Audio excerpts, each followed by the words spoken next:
ഗലാത്യ ലേഖനം 5-ാം അധ്യായം. അതിനു മുൻപുള്ള അധ്യായങ്ങളിൽ നാം പഠിച്ച ഉപദേശ വിഷയങ്ങളുടെ പ്രായോഗിക വശവും അതേ സമയത്ത് ഉപദേശത്തിൽ ഉറച്ചു നിൽക്കണം എന്നുള്ള പ്രബോധനം കൂടെയാണ്.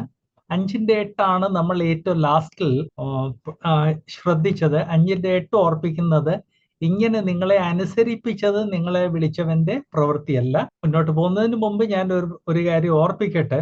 നമ്മൾ പാടില്ലാത്ത രീതിയിലുള്ള ആളുകളുമായിട്ട് കൂട്ടുകെട്ടിൽ പോയാൽ അവർ സാമം, ദാമം, ദണ്ഡം ഭേദം ഉപയോഗിച്ച് അവരുടെ ഉപദേശം, അവരുടെ ആഗ്രഹപ്രകാരമുള്ള നടപ്പ്, അവരുടെ കാഴ്ചപ്പാടിനുള്ള നടപ്പ്, അത് നമ്മളെ കൊണ്ട് അനുസരിപ്പിക്കും. അതുകൊണ്ടാണ് സങ്കീർത്തനം 1:1 വളരെ വ്യക്തമായിട്ട് ദുഷ്ടന്മാരുടെ ആലോചന പ്രകാരം നടക്കാൻ പാടില്ല, പാപികളുടെ വഴിയിൽ നിൽക്കാൻ പാടില്ല, പരിഹാസികളുടെ ഇരിപ്പിടത്തിൽ ഇരിക്കാൻ പാടില്ല എന്ന് പറഞ്ഞാൽ യാതൊരു രീതിയിലുമുള്ള കോണ്ടാക്ട് പാടില്ല എന്ന് ദൈവവചനം ഓർപ്പിക്കുന്നത്. 21-ാം നൂറ്റാണ്ടിൽ വന്നു കഴിഞ്ഞപ്പോൾ നമ്മിൽ എല്ലാവരും എന്ന് പറയാൻ സാധിക്കത്തില്ല, എന്നാൽ നമ്മിൽ പലർ സാരമില്ല, കുഴപ്പമില്ല എന്നുള്ള ഒരു ആറ്റിറ്റ്യൂഡിൽ എത്തിയിരിക്കുകയാണ്. ഇത് കോമൺ വിശ്വാസികളുടെ ഇടയ്ക്ക് കാണാം. അതേ സമയത്ത് വിഷയം നല്ലതുപോലെ അറിയാവുന്ന ആളുകളുടെ ഇടയ്ക്ക് പോലും കാണാൻ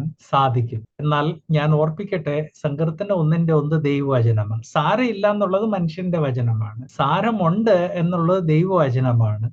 സാരമുണ്ട് എന്ന് ദൈവവചനം പറയുമ്പോൾ അതിൽ നിന്ന് മാറി നിൽക്കേണ്ടത് ആവശ്യമാണ്. ദൈവവചനം തന്നെ പറയുന്നത്, അത് മലയാളത്തിൽ മടിയിൽ തീ വെക്കുക എന്നാണ്, ഇംഗ്ലീഷിൽ ബൂസമിൽ തീക്കനൽ വെക്കുക എന്നാണ്.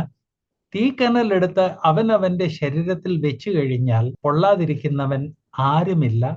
സങ്കീർത്തനം 1:1 ലംഘിച്ചു കഴിഞ്ഞാൽ പരിണിത ഫലം കാണാത്ത ആരുമില്ല. ഇത് തന്നെ ഇവിടെ ഗലാത്യർ 5:8 ദൈവാത്മാവ് ഓർപ്പിക്കുന്നത്, നിങ്ങളെ കൊണ്ട് അനുസരിപ്പിച്ചു. പാടില്ലാത്ത ആളുകളുമായിട്ട് നിങ്ങൾ കൂട്ടുകെട്ടിന് പോയി. ന്യായപ്രമാണവും കൃപയുടെ സുവിശേഷവും ന്യായപ്രമാണത്തിന്റെ സന്ദേശവും കൂട്ടിക്കലർത്തുന്ന ആളുകളുമായിട്ട് നിങ്ങൾ കൂട്ടുകെട്ടിന് പോയി. അവർ നിങ്ങളെ അനുസരിപ്പിച്ചു. ഒരു പ്രാവശ്യം കൂടെ ഞാൻ ഓർപ്പിക്കാൻ ആഗ്രഹിക്കുന്നത്, ബ്രദേഴ്സ്, സിസ്റ്റേഴ്സ്, നമ്മൾ ഒത്തിരി സൂക്ഷിക്കണം. നമ്മുടെ മക്കളെയും കൊച്ചുമക്കളെ ഒത്തിരി സൂക്ഷിക്കണം. കഴിഞ്ഞ ഒരാഴ്ച ഞാൻ ബാലസംഘത്തിന്റെ ടീനേജ് ക്യാമ്പിലായിരുന്നു.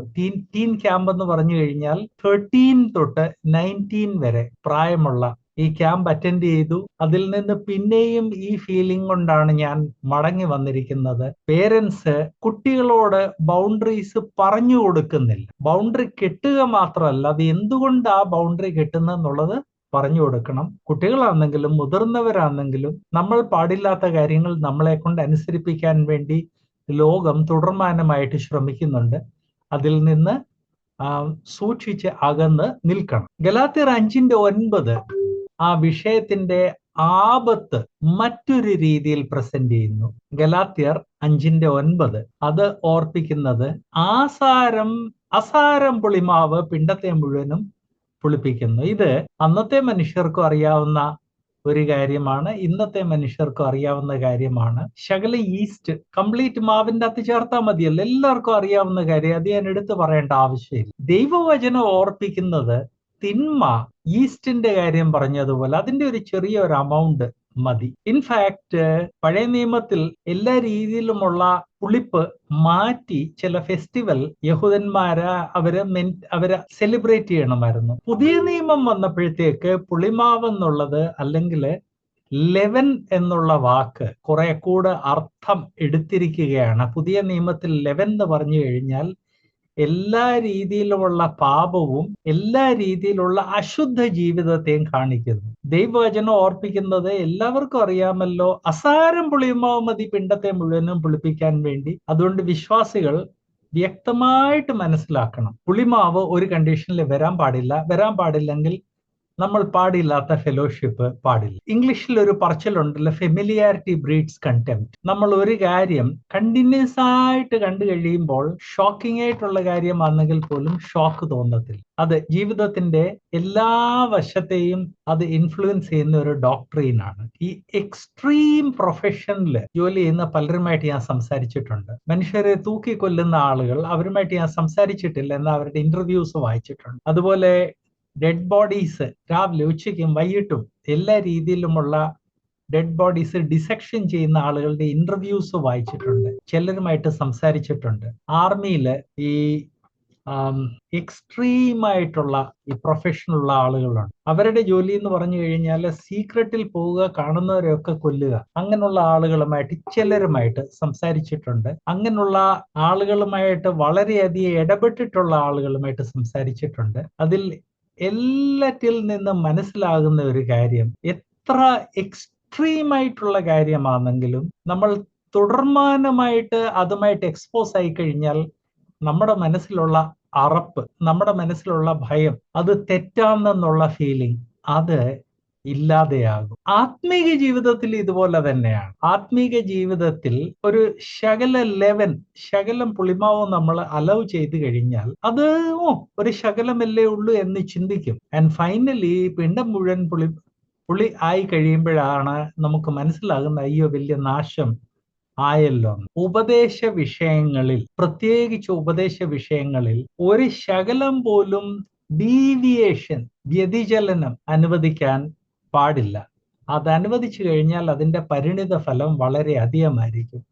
ഈ ആഴ്ച ഞാൻ അത് വളരെയധികം കണ്ടു, കേട്ടു. പലരെന്നെ പ്രബോധിപ്പിച്ചു. ആക്ച്വലി ബാലസംഘം ക്യാമ്പിൽ ഞാൻ 3 വിഷയങ്ങൾ എടുത്തിരുന്നു. ഒന്ന് ബൈബിൾ ആൻഡ് സയൻസ്. ഇതെല്ലാം എൻ്റെ ഫേവറേറ്റ് വിഷയങ്ങളാണ്. ബൈബിൾ ആൻഡ് സയൻസ്, ബൈബിൾ വിശ്വസിക്കുന്ന ശാസ്ത്രജ്ഞന്മാര്, വേദപുസ്തക ക്യാനോൺ എന്നുള്ള വിഷയം ഞാൻ പഠിപ്പിച്ചു കഴിഞ്ഞ് സാർമാരിൽ പലര്, ലീഡേഴ്സിൽ പലര് വന്ന് വ്യക്തിപരമായിട്ട് എന്നോട് സംസാരിച്ചു. അവരെല്ലാം പറഞ്ഞത്, ബ്രദറെ, വേദപുസ്തക ക്യാനോൺ വിശ്വസനീയമായ ഒരു ഗ്രന്ഥമല്ല എന്ന് കേട്ട് മടുത്തു. നമ്മുടെ ഇടയ്ക്കുള്ള ആളുകൾ, ബൈബിൾ ടീച്ചേഴ്സ്, സുവിശേഷകന്മാര്, ഇവരൊക്കെ വേദോസ്ത ക്യാനോണിനെതിരെ സംസാരിക്കുന്നു. ഇത് എവിടുന്ന് തുടങ്ങിയതാണ്? വേർപാടുകാരുടെ പല ബൈബിൾ സ്കൂൾസിൽ, എല്ലായിടത്തും ഇല്ല, പല ബൈബിൾ സ്കൂൾസിൽ ഇത് പഠിപ്പിക്കുന്നുണ്ട്, വേദോസ്തം വിശ്വസനീയമല്ലെന്ന്. അങ്ങനെ അങ്ങ് ഡയറക്ട്ലി അല്ല പഠിപ്പിക്കുന്നത് ഇൻഡയറക്ട്ലി ആണ്. എന്നാൽ പുളിമാവ് ഡയറക്റ്റ് ആണെങ്കിൽ ഇൻഡയറക്റ്റ് ആണെങ്കിൽ മാവിൽ ചേർത്ത് കഴിഞ്ഞാൽ പിണ്ടം മുഴുവൻ പുളിച്ചു പോകും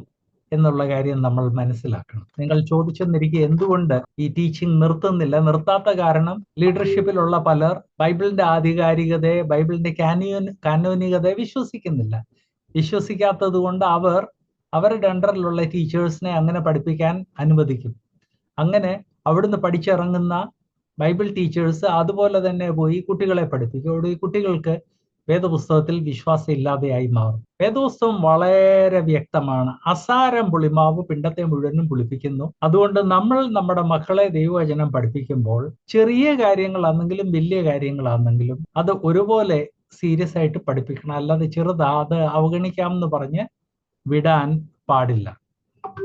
ഈ പുളിമാവിനെ കുറിച്ച് ദൈവവചനം പലയിടത്ത് പറയുന്നുണ്ടെന്ന കാര്യം ഞാൻ ഓർപ്പിക്കട്ടെ. ആൻഡ് പുളിമാവ് പോലെ ഈ ദുരുപദേശം സ്പ്രെഡ് ആകും എന്ന് ദൈവവചനം പറയുന്നു എന്ന് ഓർപ്പിക്കട്ടെ.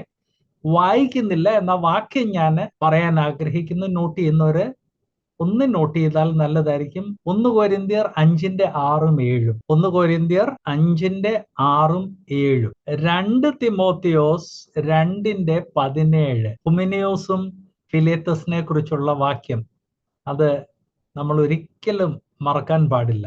മത്തായി, ഡോക്ടർ സനീഷ് കമന്റ് ബോക്സിൽ ഈ വാക്യങ്ങൾ പോസ്റ്റ് ചെയ്യുന്നുണ്ട്. എൻ്റെ ഒരു റിക്വസ്റ്റ്, ദൈവജന ഈ വാക്യങ്ങൾ ഒന്ന് നോട്ട് ഡൗൺ ചെയ്തിട്ട് ഒരു പ്രാവശ്യം അതൊന്ന് വായിക്കണം എന്നാണ്. മത്തായി 16:6 കർത്താവ് തന്നെ പറഞ്ഞു, പരീശന്മാരുടെ പുളിമാവിൽ നിന്ന് സൂക്ഷിക്കണമെന്ന്, അതിനെക്കുറിച്ച് സൂക്ഷിക്കണമെന്ന്. അതേ കാര്യം കർത്താവ് പല പ്രാവശ്യം റിപ്പീറ്റ് ചെയ്തു എന്ന് ഞാൻ ഓർപ്പിക്കട്ടെ. മർക്കോസ് 8:15 നമ്മൾ അത് തന്നെ കാണുന്നു. മർക്കോസ് 8:15, ലൂക്കോസ് 12:1 നമ്മൾ അതേ കാര്യം കാണുന്നു. ഇതല്ലാതെയും കർത്താവ് പല പ്രാവശ്യം ഓർപ്പിച്ചു. വിശ്വാസികളായ നാം ഈ വിഷയങ്ങളിൽ കുറച്ച് ലൂസ് മനോഭാവം കാണിച്ചതിന്റെ പരിണിത ഫലം ഇന്ന് ദൈവജനത്തിന്റെ മധ്യേ കണ്ടുകൊണ്ടിരിക്കുകയാണ്. ആൻഡ് അതിന്റെ ഫസ്റ്റ് ടാർഗറ്റ് വിശുദ്ധ തിരുവെഴുത്താണ്.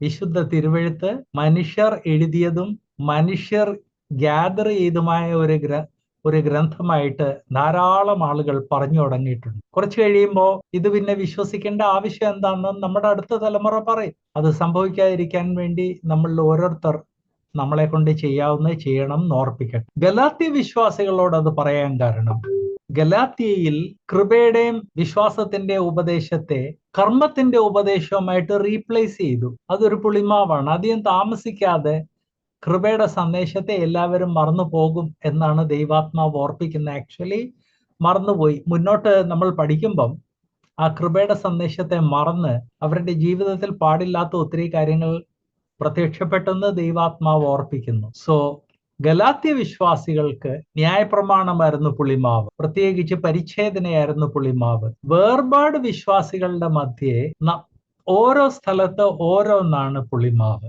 ഞാൻ ഈ ദിവസങ്ങളിൽ ഇടപെടുന്ന സമൂഹത്തിൽ വേദപുസ്തക ക്യാനോണിനെതിരെയുള്ള ഉപദേശങ്ങളാണ് പുളിമാവായിട്ട് ഞാൻ കാണുന്നത്. എന്നാൽ അതേ സമയത്ത് നമ്മുടെ കുട്ടികളൊക്കെ കോളേജസിലും സ്കൂൾസിലും കോളേജസിലും പോയി പഠിക്കുമ്പോൾ ബൈബിളിന്റെ വിശ്വസനീയതയ്ക്ക് എതിരെ നമ്മുടെ ആളുകൾ തന്നെ സംസാരിക്കുന്നതാണ് അവരുടെ ജീവിതത്തിൽ പുളിമാവായിട്ട് വന്നിരിക്കുന്നത്.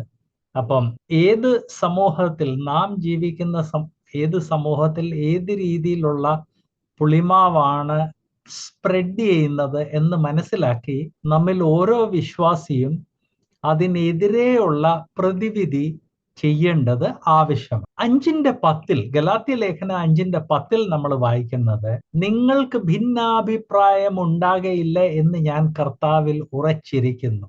ഇത് വേർപാടുകാരായ നാം പ്രത്യേകം ശ്രദ്ധിക്കേണ്ട ഒരു വാക്യമാണ്. ഈ ഭിന്നാഭിപ്രായം ഏതാണ്ട് നമ്മുടെ ജന്മാവകാശമാണ്. ബൈബിൾ ടീച്ചിങ്ങിൽ ഇരിക്കുന്നവർക്ക് നല്ലപോലെ അറിയാവുന്ന കാര്യം, ഏത് വിഷയത്തെക്കുറിച്ച് എന്ത് പറഞ്ഞാലും ദൈവവചനം എടുത്ത് അത് അതുപോലെ പറഞ്ഞാൽ തന്നെ അതിനെ എതിർക്കാൻ ആളുകൾ ഉണ്ടാകും. ഒരു സിമ്പിൾ ഒരു ഉദാഹരണം പറഞ്ഞാൽ, ചില വർഷങ്ങൾക്ക് മുൻപ് ഞാൻ ക്ലാസ് എടുത്തുകൊണ്ടിരുന്ന സമയത്ത് ആത്മീകത്വം, ജഡീകത്വം, ആത്മീക പക്വതയില്ലായ്മ എന്നുള്ള വിഷയത്തെക്കുറിച്ച് സംസാരിച്ചുകൊണ്ടിരുന്നപ്പം ഒരു സഹോദരൻ അറിയണം, ഈ വിശ്വാസികളെ ജഡീകൻ എന്ന് പറയുന്നത് ശരിയോ? ആക്ച്വലി അതിന്റെ മറുപടി ആ ബ്രദറിന്റെ മുൻപിൽ തന്നെ ഉണ്ട്. ഞാൻ പിന്നെ പറയേണ്ടി വന്നു, ഏതെങ്കിലും വിശ്വാസിയോടോ ജഡീക എന്ന് വിളിക്കുന്നത് ശരിയല്ല, ബഹുമാനം ഇല്ലാതെ ഒരു വിശ്വാസിയോട് സംസാരിക്കുന്നത് ശരിയല്ല. എന്നാൽ വിശ്വാസികളെ ജഡീകന് ഞാനല്ല പറഞ്ഞത്. താങ്കളുടെ കയ്യിലുള്ള ബൈബിൾ അങ്ങോട്ട് തുറന്ന് 1 കൊരിന്ത്യർ 3-ാം അധ്യായം വായിക്കാൻ പറഞ്ഞു. 3-ാം അധ്യായം വായിച്ചപ്പോൾ നിങ്ങൾ ജഡീകർന്ന് ദൈവവചനം പറയുന്നു. ഞാൻ ചോദിച്ചു, ദൈവവചനം ഒരാളെ ജഡീകൻ എന്ന് വിളിക്കുന്നു എങ്കിൽ അങ്ങനെ വിളിക്കുന്നത് ഞാൻ വിളിക്കണ്ട, നിങ്ങൾ വിളിക്കണ്ട എന്നൊരു വിശ്വാസി അങ്ങനെ ലേബൽ ചെയ്യുന്നത് ശരിയോ തെറ്റോ? ദൈവത്തോട് പറയാൻ പറഞ്ഞു. കർത്താവെ, അത് വലിയ തെറ്റായിപ്പോയി, ഒരിക്കലും അങ്ങനെ വിശ്വാസികളെ വിളിക്കാൻ പാടില്ലായിരുന്നു. ഞാൻ ഈ ടീച്ചിങ് മിനിസ്ട്രി ആയതുകൊണ്ട് ഇവിടെ ചെന്നാൽ ഇങ്ങനെയുള്ള സ്ട്രേഞ്ച് ആയിട്ടുള്ള ക്യാരക്ടേഴ്സ് ഉണ്ടാകും. ഏത് വിഷയം പഠിപ്പിച്ചാലും എന്ത് പഠിപ്പിച്ചാലും ദൈവവചനത്തിലെ ഉദ്ധരണി എടുത്ത് ആ ഉദ്ധരണി പറഞ്ഞാൽ ആ ഉദ്ധരണിക്കെതിരെ അവര് സംസാരിക്കും. അതുകൊണ്ടാണ് ദൈവാത്മാവ് ഇവിടെ പറയുന്നത്, നിങ്ങൾക്ക് ഭിന്ന അഭിപ്രായം ഉണ്ടാകയില്ല എന്ന് ഞാൻ കർത്താവിൽ ഉറച്ചിരിക്കുന്നു. കർത്താവിൽ ഉറച്ചിരിക്കുന്നു എന്ന് പറഞ്ഞു കഴിഞ്ഞാൽ, നിങ്ങൾ ആ ശരീരത്തിന്റെ അംഗങ്ങളാണ്, ഞാൻ ആ ശരീരത്തിന്റെ അംഗങ്ങളാണ്. അതുകൊണ്ട് ആ ശരീരത്തിന്റെ അംഗങ്ങളായതുകൊണ്ട് അംഗങ്ങൾ ഏത് രീതിയിൽ സംസാരിക്കണം ആ രീതിയിലേ നിങ്ങൾ സംസാരിക്കത്തുള്ളൂ എന്ന് ഞാൻ ഉറച്ചു നിൽക്കുന്നു എന്നാണ് ഇവിടെ ദൈവാത്മാവ് പൗലോസിനെ കൊണ്ട് പറയിപ്പിച്ചത്. അത് പറഞ്ഞു കഴിഞ്ഞ് അത് എടുത്തു പറയേണ്ടത് ആവശ്യമാണ്. ഗലാത്യയിലും ഇതേ പ്രശ്നമായിരുന്നു. എന്ത് പറഞ്ഞു കഴിഞ്ഞാൽ അത് എതിർക്കും, എങ്ങനെങ്കിലും ഒന്ന് എതിർക്കണം. അതെന്തുകൊണ്ടാന്ന് ഞാൻ ഇപ്പൊ പറയുന്നതിന് മുമ്പ് ഓർപ്പിക്കട്ടെ. എന്നാൽ നിങ്ങളെ കലക്കുന്നവർ ആരായാലും ശിക്ഷാവിധി ചുമക്കും. വിശ്വാസികളുടെ മധ്യേ ദുരുപദേശം പ്രചരിപ്പിക്കുന്ന ആളുകൾ കുറെ സമയത്തേക്ക് വലിയ ഹീറോസ് ആയിട്ട് അവരെ തന്നെ കാണും, അവരെ തന്നെ പ്രദർശിപ്പിക്കും. എന്നാൽ ദൈവവചനത്തെ കൂട്ടിക്കളയുന്നവർക്കുള്ള ശിക്ഷാവിധി അത് വളരെ സീരിയസ് ആയിട്ടുള്ള ശിക്ഷാവിധിയാണ്. ഒരു സർജിക്കൽ തിയേറ്ററിൽ എല്ലാ രീതിയിലുള്ള അണുക്കളെ വൈപ്പ് ചെയ്ത് ക്ലീൻ ചെയ്ത് ഫ്യൂമിഗേറ്റ് ചെയ്ത് അസെപ്റ്റിക് അണുക്കളില്ലാത്ത കണ്ടീഷനിൽ സർജറി ചെയ്യുമ്പോൾ ഒരാൾ മനഃപൂർവ്വം അണുക്കളെയും കൊണ്ട് അവിടെ വന്നു കഴിഞ്ഞാൽ താൻ എന്തോ ഒരു കുറ്റമാണ് ചെയ്യുന്നത്. ദൈവവചനം ഓർപ്പിക്കുന്നത് വിശ്വാസികളെ ഉപദേശ വിഷയങ്ങളിൽ കലക്കി കളയുന്നവർ അങ്ങനെയുള്ള ഒരു കാര്യമാണ് ചെയ്യുന്നത്. അവർ ആരായാലും ശിക്ഷാവിധി ചുമക്കും എന്ന് ദൈവവചനം ഓർപ്പിക്കുന്നു. ഞാൻ ഇടയ്ക്ക് വിട്ട ഒരു വിഷയമുണ്ട്. എന്തുകൊണ്ടാണ് ഈ ഭിന്നാഭിപ്രായങ്ങൾ? അവിശ്വാസികൾ പോട്ടെ, ദുരുപദേഷ്ടാക്കന്മാർ പോട്ടെ, വിശ്വാസികൾ തന്നെ എന്തുകൊണ്ടാണ് ഒരാൾ ഒരു വിഷയം പഠിപ്പിക്കുമ്പം ഒരു ഭിന്നാഭിപ്രായം കൊണ്ടുവരുന്നത്?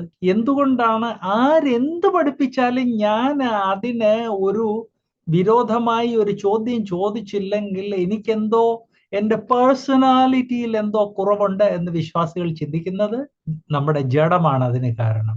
ജഡം എന്ന് പറഞ്ഞു കഴിഞ്ഞാൽ ഈ കൈയും കാലുമല്ല. ദൈവവചനം ജഡം എന്ന് പല അർത്ഥത്തിൽ ഉപയോഗിക്കുന്നു. ഇവിടെ ഞാൻ ജഡം എന്ന് ഉപയോഗിച്ചത് നമ്മിലുള്ള പാപ സ്വഭാവത്തെക്കുറിച്ചാണ്. റോമാലേഖനം 7-ാം അധ്യായം ആ പാപ സ്വഭാവത്തെക്കുറിച്ച് ധാരാളം കാര്യങ്ങൾ പറയുന്നുണ്ടല്ല. ആ ജഡം എങ്ങനെയാണെങ്കിലും ദൈവവചനം ആര് പഠിപ്പിച്ചാലും ഒരു ഭിന്ന അഭിപ്രായം വിശ്വാസികളുടെ മധ്യേ ഉന്നയിക്കാൻ വേണ്ടി അവരെ പ്രേരിപ്പിക്കുന്നു. ആൻഡ് വിശ്വാസികളായ നിങ്ങൾ അങ്ങനെയുള്ള ആളുകളെ കാണുവാണെങ്കിൽ അങ്ങനെയുള്ള ആളുകളുടെ വർത്താനത്തിൽ, അവരുടെ സംസാരത്തിൽ പെടരുത് എന്ന് ഞാൻ ഓർപ്പിക്കട്ടെ. ഞാൻ ക്യാമ്പുകളിലും കോൺഫറൻസസിലും ഒത്തിരി അധികം പാർട്ടിസിപ്പേറ്റ് ചെയ്യുന്നുണ്ട്. എനിക്ക് തന്നെ അറിയാം അതിൽ ചില പെർമനന്റ് ചോദ്യക്കാരും പെർമനന്റ് ഭിന്നാഭിപ്രായക്കാരുണ്ട്. അതില് ഒരാള് കഴിഞ്ഞ ചില വർഷങ്ങളായിട്ട് ഒരു A4 സൈസ് പേപ്പറിൽ ക്ലാസ് എടുക്കുന്നതിന് മുൻപ് തന്നെ ഭിന്നാഭിപ്രായത്തിന്റെ ചോദ്യങ്ങൾ ടൈപ്പ് ചെയ്തിഞ്ഞു കൊണ്ടുവരികയാണ്. യാതൊരു കഴമ്പില്ലാത്ത ചോദ്യങ്ങൾ. എന്നാൽ എങ്ങനെയെങ്കിലും ദൈവവചനത്തിനെതിരെ സംസാരിക്കണം എന്നുള്ള ആഗ്രഹം കൊണ്ട് ബൈ ഫോഴ്സ് നിർമ്മിച്ച ചോദ്യങ്ങൾ, അത് മറുപടി അർഹിക്കുന്നില്ല എന്ന ബൈ ചാൻസ് അവർ പബ്ലിക്കലി ചോദിച്ചു പോയെങ്കിൽ അത് മറ്റു വിശ്വാസികളുടെ വിശ്വാസത്തെ തകർക്കുന്ന കാര്യമാണ്. സാധാരണ ഞാൻ ചെയ്യുന്നത്, എനിക്കുണ്ട് കുറെ പെർമനന്റ് കസ്റ്റമേഴ്സ് ഉണ്ട്. ഞാൻ ക്ലാസ് എടുക്കുന്നിടത്ത് ഈ പേപ്പറും കൊണ്ടുവരുന്നത്, അല്ലെ വന്നുകൊണ്ടിരുന്നവര്. അപ്പൊ ആ പേപ്പർ കാണുമ്പം ബ്രദറെ ആ പേപ്പർ ഇങ്ങനെ തന്നേരെ ഞാനൊന്ന് ചിന്തിച്ചിട്ട് പറയാം എന്ന് പറഞ്ഞ് എന്തെങ്കിലും ഒരു രീതിയിൽ അവരെ ട്രാപ്പ് ചെയ്ത് ആ ക്വസ്റ്റ്യൻ ഇങ്ങ് വാങ്ങിക്കും. അത് പബ്ലിക്കിൽ ചോദിക്കാൻ അനുവദിക്കാറില്ല. സാധിക്കുമ്പോഴൊക്കെ, എപ്പോഴൊന്നും സാധിക്കത്തില്ല. ഭിന്നാഭിപ്രായം അത് ദൈവജനത്തെ ഡിസ്ട്രോയ് ചെയ്യുന്ന കാര്യമാണ് എന്ന് ഓർപ്പിക്കട്ടെ. ഞാൻ പറയാൻ ആഗ്രഹിക്കുന്നത് ഇതൊരു കോമൺ ഒരു കാര്യമാണ്. അങ്ങനെയുള്ളവരെ പബ്ലിക്കലി സംസാരിക്കാൻ ഒക്കെ വന്നെങ്കിൽ അനുവദിക്കരുത്. ഈയിടെയും എനിക്ക് അങ്ങനെയുള്ള പലരുടെ വാട്സാപ്പ് വഴി ചോദ്യം കിട്ടി. ഓക്കെ, നിങ്ങളുടെ ചോദ്യം എല്ലാം ഇങ്ങനെ ഓഡിയോ ആയിട്ട് അയച്ചു തന്നേരെ ഞാൻ അതിന് മറുപടി പറയാം. അങ്ങനല്ല, അവർക്ക് ഡയറക്ട്ലി വന്ന് വാദപ്രതിവാദം ചെയ്യണം. I said no. ആത്മീക വിഷയങ്ങൾ വാദപ്രതിവാദത്തിനുള്ളതല്ല. നിങ്ങളുടെ സംശയങ്ങൾ നിങ്ങൾ ചോദിച്ചു കഴിഞ്ഞ് അതിന്റെ മറുപടി ആധികാരികമായിട്ട് നിങ്ങൾക്ക് തരുന്ന, അതിനാണ് എന്നെ വിളിച്ചിരിക്കുന്നത്. ബാക്കി അത് ദൈവസഭയുടെ രീതിയല്ല. ഈ വാദപ്രതിവാദം ദൈവസഭയുടെ രീതിയല്ല എന്ന് ഓർപ്പിക്കേണ്ടി വന്നു. ബ്രദേഴ്സ്, ഈ വിഷയത്തെക്കുറിച്ച് ദൈവവചനം ധാരാളം കാര്യങ്ങൾ പറയുന്നു. ചില വാക്യങ്ങൾ, വളരെ സീരിയസ് ആയിട്ടുള്ള ചില വാക്യങ്ങൾ പറയാൻ ആഗ്രഹിക്കുന്ന അത് ദൈവജനം വായിച്ച് ഒരു പ്രാവശ്യമെങ്കിലും വായിക്കണം എന്ന് ഓർപ്പിക്കുന്നു. ഒന്നാമത്തേത് റോമാലേഖനം 16:17-18. ഇങ്ങനെയുള്ള ആളുകളെ പൂർണ്ണമായിട്ട് അവോയ്ഡ് ചെയ്യണമെന്നാണ് ഇവിടെ പറഞ്ഞിരിക്കുന്നത്. റോമാലേഖനം 16:17-18. 2 തെസ്സലോനിക്കർ 3:6. 2 തെസ്സലോനിക്കർ 3:6. റോമാലേഖനം പറയുന്നത് അങ്ങനെയുള്ള ആളുകളിൽ നിന്ന് കംപ്ലീറ്റ്ലി നമ്മൾ മാറി നിൽക്കണം എന്നാണ്. തെസ്സലോനിയറിൽ പറഞ്ഞിരിക്കുന്നത് അങ്ങനെയുള്ള ആളുകളിൽ നിന്ന് കംപ്ലീറ്റ്ലി മാറണം എന്നാണ്. നിങ്ങൾ ചോദിച്ചെന്നിരിക്കും, സഹോദരനിൽ നിന്ന് മാറി നിൽക്കുന്നു. സഹോദരനോട് എതിരൊന്നുമല്ല, സഹോദരനോട് വെറുപ്പൊന്നുമല്ല. എന്നാൽ ഒരു സഹോദരൻ പുളിമാവ് പോകുന്നിടത്തെല്ലാം ഡിസ്ട്രിബ്യൂട്ട് ചെയ്യുവാണെങ്കിൽ ആ സഹോദരനിൽ നിന്ന് ഒരു സെപ്പറേഷൻ ആവശ്യമാണെന്ന് ദൈവവചനം പറയുന്നു. കോവിഡിന്റെ സീസണിൽ നമ്മളെല്ലാം മാസ്ക് വെച്ചത് മറ്റുള്ളവർക്ക് മുഖം കൊടുക്കാൻ താല്പര്യം ഇല്ലാത്തത് കൊണ്ടല്ല, അണുക്കളെ അകറ്റി നിർത്തുവാൻ വേണ്ടിയാണ്. അതുപോലെ തന്നെയാണ് ഈ പുളിമാവിന്റെ കാര്യം, ദുരുപദേശത്തിന്റെ കാര്യം. ദൈവവചനം പറയുന്നത് അതിൽ നിന്ന് അകന്നു നിൽക്കണം എന്നാണ്.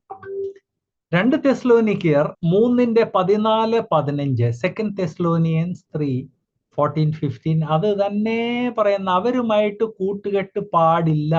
ഏത് രീതിയിലുള്ള കൂട്ടുകെട്ടും നമ്മുടെ മനസ്സിൽ തിന്മയ്ക്കെതിരെയുള്ള പ്രതിരോധത്തെ ഇല്ലാതെയാക്കും. ആ പ്രതിരോധം ഇല്ലാതാകാൻ പാടില്ല. അതുകൊണ്ടാണ് സങ്കീർത്തനം 1:1 അതിൽ നിന്ന് മാറി നിൽക്കുവാൻ പറയുന്നത്.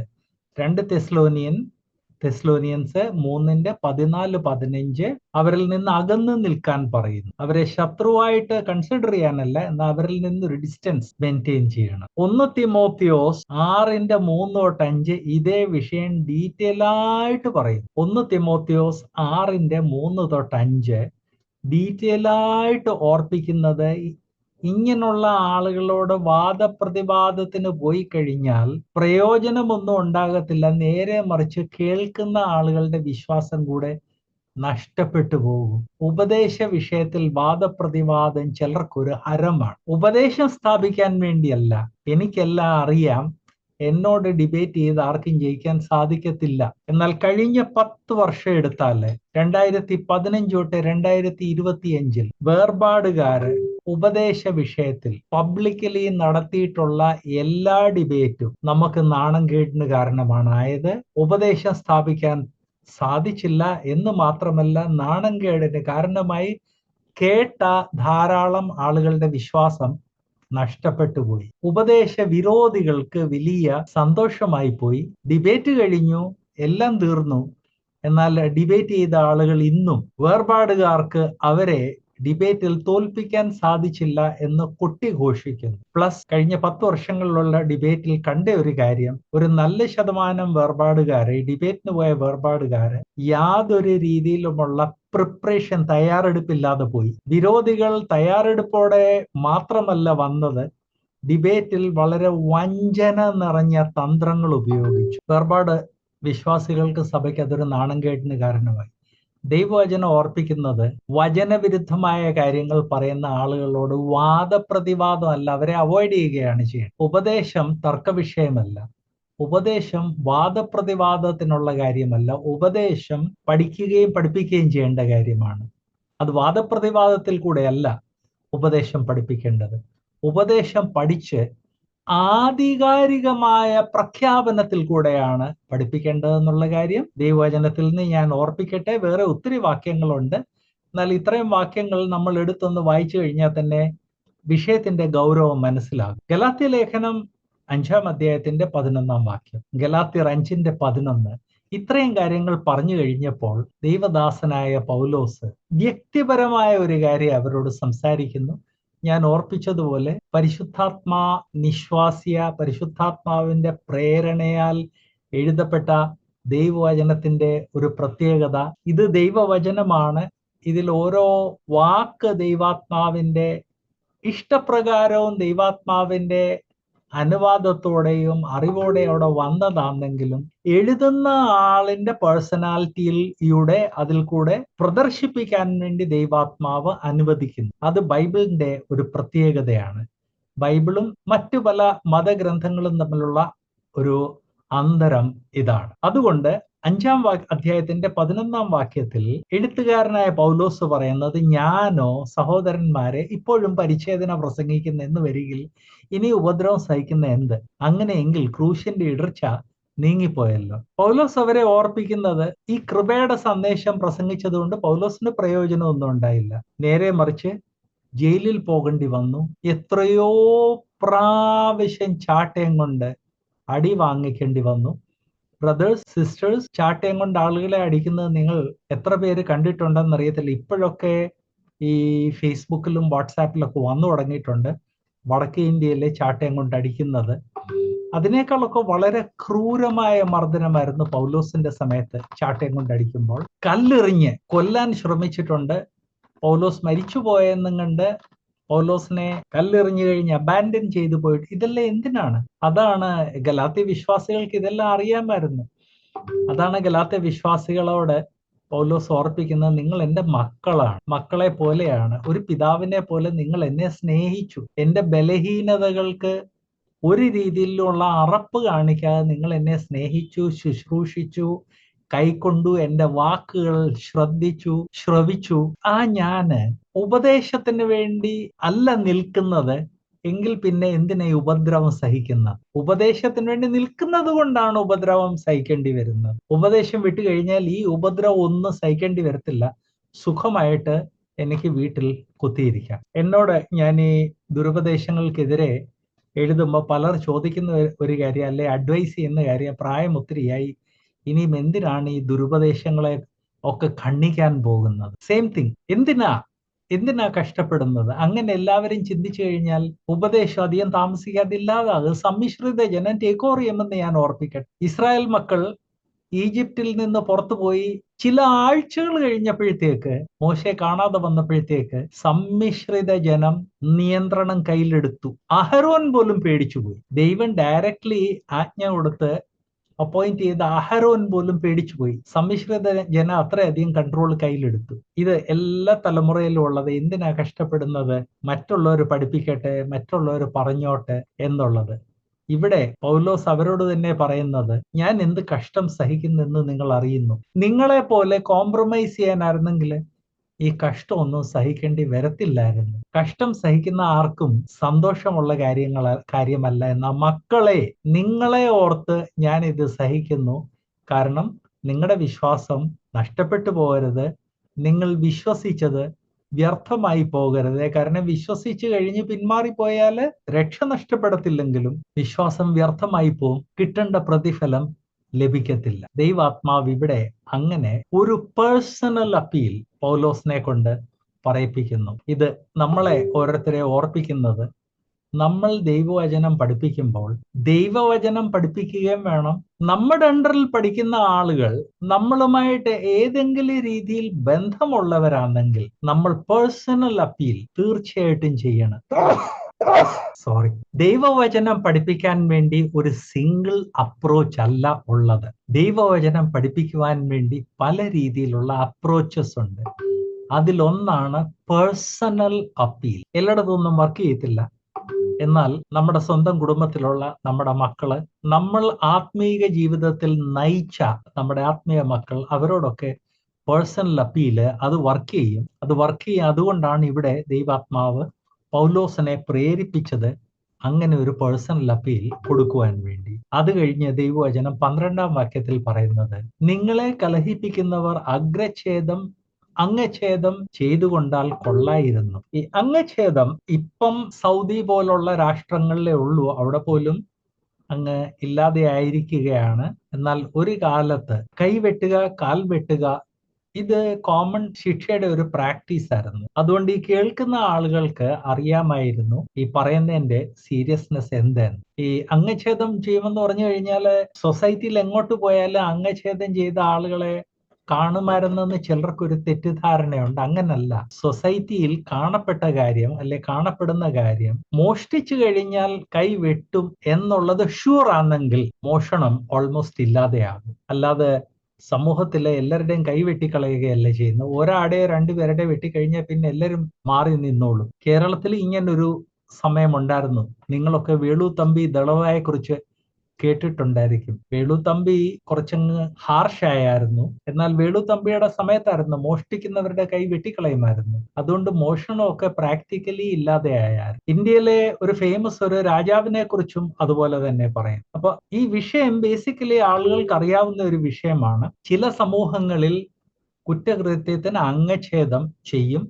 അതിന്റെ കാരണം കൊണ്ട് 1-2 ആളുകളുടെ അംഗച്ഛേദം ചെയ്തു കഴിയുമ്പോൾ ബാക്കി ആളുകൾ സൂക്ഷിച്ചോളും. ഇവിടെ പൗലോസ് പറയുന്നത് പൗലോസ് തന്റെ എമോഷൻ പറയുവാണ്. നിങ്ങളെ കലഹിപ്പിക്കുന്നവർ ആക്ച്വലി നിങ്ങളുടെ ആത്മീക ജീവിതത്തെ നശിപ്പിക്കുകയാണ്. അങ്ങനെ നശിപ്പിക്കുന്നവരുടെ അംഗച്ഛേദം ചെയ്താൽ നല്ലതായിരുന്നെന്ന ആങ്സൈറ്റി, ആ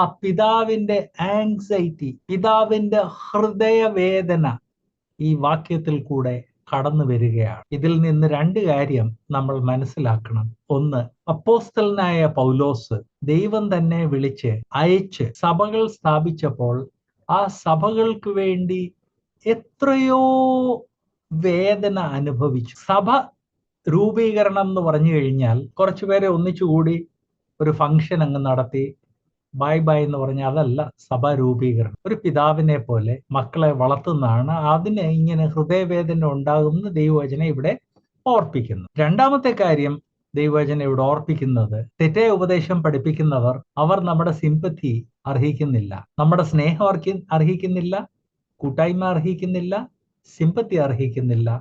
അവരിൽ നിന്ന് അകന്നു നിൽക്കേണ്ടത് ആവശ്യമാണ്. ഈവൻ കട്ട് ഓഫ് ചെയ്താൽ പോലും കുഴപ്പമില്ല എന്ന് ദൈവവചനം ഇവിടെ ഓർപ്പിക്കുന്നു. തീത്തോസ് 1:10-11 ഇവരുടെ വായ അടയ്ക്കണം എന്ന് പറയുന്നുണ്ട്. വായ അടയ്ക്കാൻ ആർക്കും സാധിക്കത്തില്ല. ടേപ്പ് ഒട്ടിച്ചും നല്ല വായ അടയ്ക്കുന്നു. തെറ്റ് പഠിപ്പിക്കുന്നവരെ അവരെ വേണ്ട രീതിയിൽ സ്ട്രോങ് ആയിട്ട് നിങ്ങൾ പഠിപ്പിക്കുന്നത് തെറ്റാണെന്ന് എംഫാറ്റിക്കലി പറഞ്ഞെങ്കിലേ വായ അടയ്ക്കാൻ സാധിക്കത്തുള്ളൂ. അവരെ ഒരു കാര്യം കൂടെ ഓർപ്പിക്കേണ്ടതാണ്. അത് 2 കൊരിന്ത്യർ 11:13-15 ഓർപ്പിക്കുന്നു. 2 കൊരിന്ത്യർ 11:13-15 ഓർപ്പിക്കുന്നത് ദൈവജനത്തെ ഉപദേശ വിഷയങ്ങളിൽ തെറ്റിദ്ധരിപ്പിക്കുന്ന ആളുകളുടെ അന്ത്യം വളരെ സീരിയസ് ആയിരിക്കും. അവർ അവരുടെ ജീവിതത്തിൽ പാപം ചെയ്തതുപോലെയല്ല ദൈവജനത്തെ ദൈവവചനത്തെക്കുറിച്ചും ഉപദേശത്തെക്കുറിച്ചും തെറ്റിദ്ധരിപ്പിച്ച് തെറ്റായ വഴിയിൽ നടക്കാൻ പ്രേരിപ്പിച്ചത്. ഒരു വ്യക്തി തെറ്റായ വഴിയിൽ നടന്നാൽ ഒരു വ്യക്തിയാണ് നശിച്ചു പോകുന്നത്.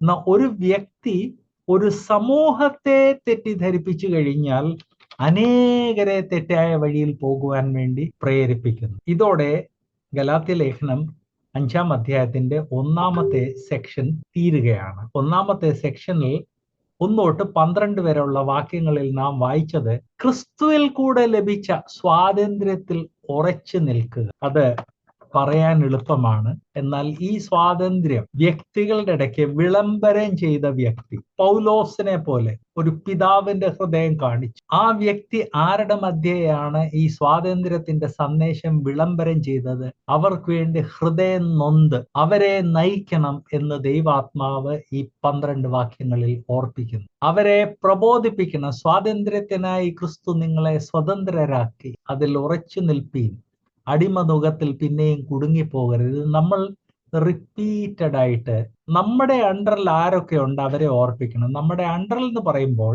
മൂപ്പന്മാര് സഭയിലുള്ള മെമ്പേഴ്സിനെ പഠിപ്പിക്കാൻ വേണ്ടി കടപ്പെട്ടവരാണ്. മൂപ്പന്മാരും ഡീക്കൻസും, മൂപ്പനും ഡീക്കനും അല്ലാതെ തന്നെ ടീച്ചിങ് മിനിസ്ട്രി ഉള്ളവർ. എങ്ങും തൊടാത്ത മെസ്സേജസ്, കർണരസമാർ ഉള്ള പ്രസംഗങ്ങൾ, അതല്ല ദൈവസഭയ്ക്ക് വേണ്ടത്. ദൈവസഭയ്ക്ക് വേണ്ടത് വിശ്വാസികളെ വിശ്വാസത്തിലും വേർപാടിലും വിശുദ്ധ ജീവിതത്തിലും ഉറപ്പിക്കുന്ന രീതിയിലുള്ള മെസ്സേജ് ആണ് വേണ്ടത്. സ്വാതന്ത്ര്യത്തിനായി ക്രിസ്തു നിങ്ങളെ സ്വതന്ത്രരാക്കി അതിൽ ഉറച്ചു നിൽക്കണം എന്നുള്ള മെസ്സേജ് ആണ് വേണ്ടത്.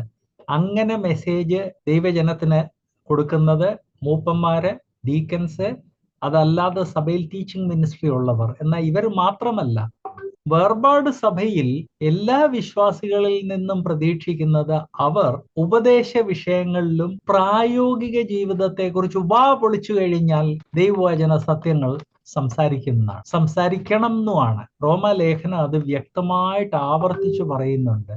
നിങ്ങൾ ദൈവവചനം, അതിന് റോമാലേഖനത്തിൽ ഒരു വാക്കുണ്ട്. അത് ഇപ്പൊ നമ്മുടെ വിഷയമല്ല, അതുകൊണ്ട് ഞാൻ ആ വാക്കിലോട്ട് പോകുന്നില്ല. എന്നാൽ നൂഥേസിയ എന്ന, നിങ്ങൾ വായ് തുറന്ന് സംസാരിക്കുമ്പോൾ നൂഥേസിയായോടെ സംസാരിക്കും എന്ന് പ്രതീക്ഷിക്കുന്ന ദൈവാത്മാവ് പറയുന്നു. നമ്മുടെ ഇന്നത്തെ ഭാഷയിൽ പറഞ്ഞാൽ പരസ്പരം പ്രബോധനത്തോടെ സംസാരിക്കും എന്ന് പ്രതീക്ഷിക്കുന്ന എന്ന് റോമാലേഖനത്തിൽ ദൈവാത്മാവ് പറയുന്നുണ്ട്. അതുകൊണ്ട് ഗലാത്യ ലേഖനം 5-ാം അധ്യായം 1-12 പഠിക്കുമ്പോൾ സ്വാതന്ത്ര്യത്തിനായി ക്രിസ്തു നമ്മളെ സ്വതന്ത്രരാക്കി എന്നുള്ളത് മാത്രമല്ല, ഈ വിഷയം മറ്റുള്ളവരെ പ്രബോധിപ്പിക്കുവാനും ദൈവാത്മാവ് നമ്മിൽ ഓരോരുത്തരെ സഹായിക്കട്ടെ. ഇങ്ങനെ കർത്താവ് ഒരു അവസരം നൽകിയതിന് ഞാൻ ദൈവത്തെ സ്തുതിക്കുന്നു. കഴിഞ്ഞ ആഴ്ച ഒരു പ്രോബ്ലം കൊണ്ട് ക്ലാസ് നടത്താൻ സാധിച്ചില്ല. അതിന് ഒരു പ്രാവശ്യം കൂടെ ക്ഷമാപണം ചെയ്യുന്നു. ദൈവം എല്ലാവരെയും അനുഗ്രഹിക്കട്ടെ.